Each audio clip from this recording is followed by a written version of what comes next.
Number 30.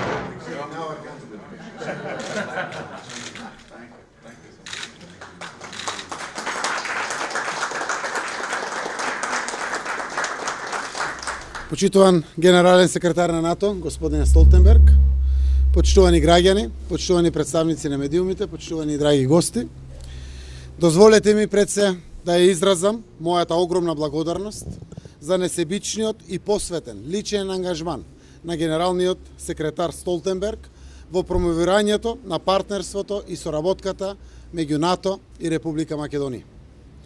Граѓаните на нашата земја за секогаш ќе запаметат дека поканата за НАТО како историска одлука за еднината на нашата земја и на нашите граѓани ја потпиша лично тој, нашиот пријател Јенс Столтенберг на 12 јули оваа година во Брисел.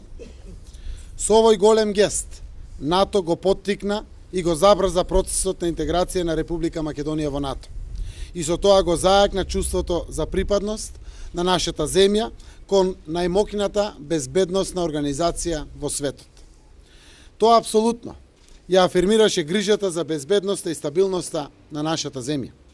Дополнително, поканата влијаеше позитивно за внатрешната кохезија во нашето општество и ја промовираше Република Македонија како пример во Западен Балкан, придонесувајќи за регионалниот просперитет. Покажавме дека силно лидерство и визија за еднината создаваат одлични резултати. Среќен сум што овој пристап беше препознаен од моите колеги од Бугарија и од Грција.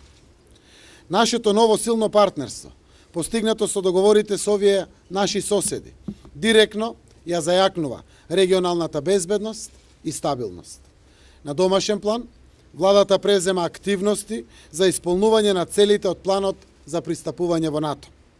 На највисоко политичко ниво формиран е комитет за интеграција во НАТО, кој ќе го раководам јас и со кој ќе копредседаваат заменик председателката на владата и министар за одбрана Радмила Шигеринска, заменик председателот задолжен за европски прашања Бујар Османи и министерот за надворешни работи Никола Димитров.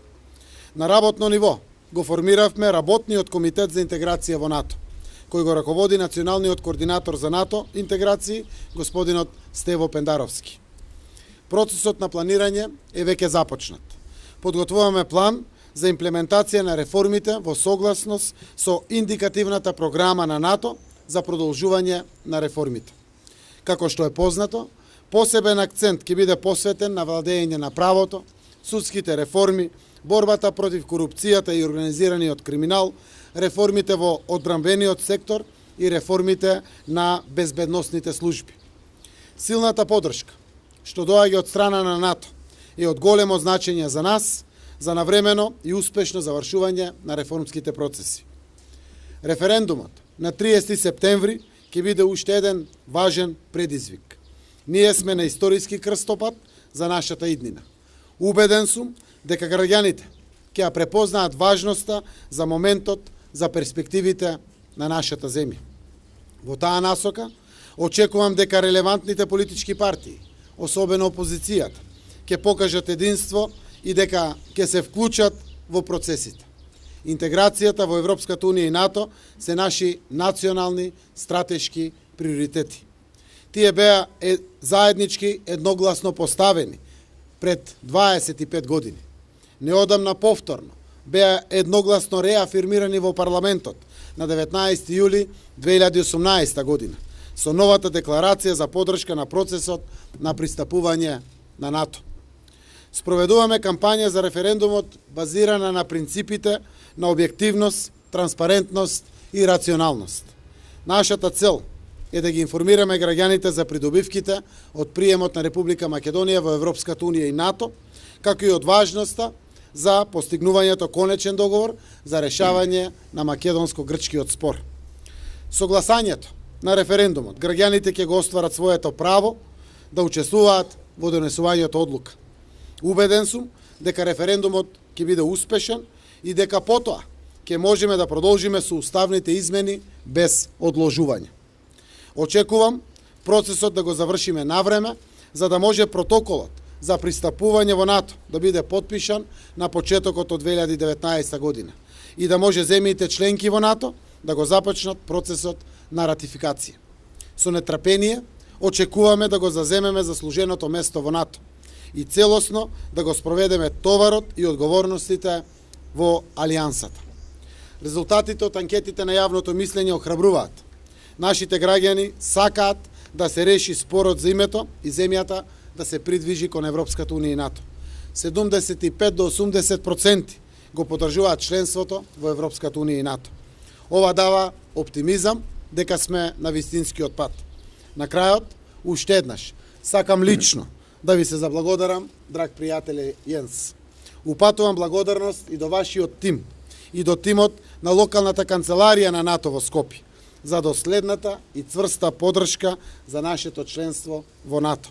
Со нетрпение го очекуваме моментот кога ќе можеме, како рамноправен партнер во НАТО, да бидеме во Алијансата која беше столб на мирот и безбедноста во изминатите 70 години или 7 децении, со тоа што обезбеди развој и просперитет на целиот евроатлантски регион. Благодарам. Благодарам, премиере. Го најавувам обраќањето на генералниот секретар на НАТО Јенс Столтенберг. Добар ден, Skopje, and Zaev there. Добар ден, Скопје и господине председател на владата Зоран. Навистина ми представува задоволство што сум овде во Скопје повторно со вас и што можам да се сретнам со вашите министри и многу од политичарите во оваа преубава земја. Како што знаете, на самитот на НАТО во јули Алијансата ве покани да започнете разговори за пристапување по разрешувањето на прашањето за името со Грција.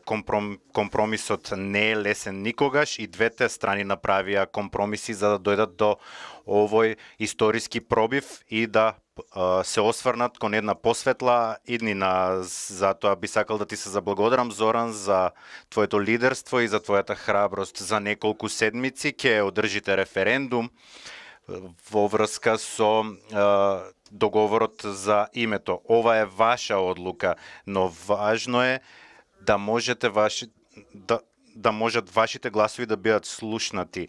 Затоа ги охрабрувам гласачите да се појават во голем број.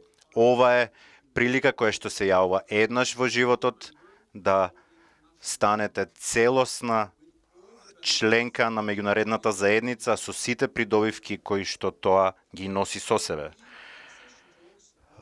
Разговорите за пристапување се во тек, членството во НАТО е веќе на дофат. Ова представува една прилика да се зајакне мирот и стабилноста како во земјата, така и во регионот, да се добие место и еднаков глас на масата на НАТО и да се пристапи кон најуспешната алијанса, најуспешниот сојуз во историјата. Во НАТО членуваат НАТО ги чува речиси 1 милијарда жители во светот безбедни. Многу од сите од членките на НАТО се обврза да ве заштитуваат вас и вашата безбедност. Безбедноста исто така обезбедува економски просперитет, откако Црна Гора пристапи на Алијансата минатата година, инвестициите во таа земја се двојно се зголемија. Затоа, господине премиер, ние сме подготвени сме да ја примиме, да ја поканиме вашата земја како 30-та членка на Алијансата. Кога националната процедура ќе заврши, уверен сум дека сите членки на Алијансата ќе го ратификуваат вашето пристапување кон НАТО. Затоа ви честитам за напредокот кој што го постигнавте, Зоран. Реформите се спроведуваат, вклучувајќи ги таквите кои што се однесуваат на владењето на правото, безбедноста и разузнавањето и на секторот на одбрана. Ве охрабрувам да продолжите со овие реформи, ова ќе ве направи побезбедни и посилни и поспособни да соработувате рамо до рамо со сите ваши сојузници во НАТО. Порано денес се сретнав со некои од војниците од вашата земја кои што служеа во мисии на НАТО во Авганистан и во Ирак и ви благодариме за вашиот придонес кон нашите воени операции и мисии и исто така ни помогнавте да ја промовираме стабилноста, да ја унапредиме стабилноста во Западниот Балкан. Господине премиер, ние сакаме да ја видиме вашата земја како успешна земја и ние ќе ве поддржиме. Вратите на НАТО се отворени, но само луѓето, народот на оваа земја се тие кои што можат да одлучат да го изодат тој пат. Затоа вашата иднина е во ваши раце, додека ние ве чекаме во НАТО. Благодарам.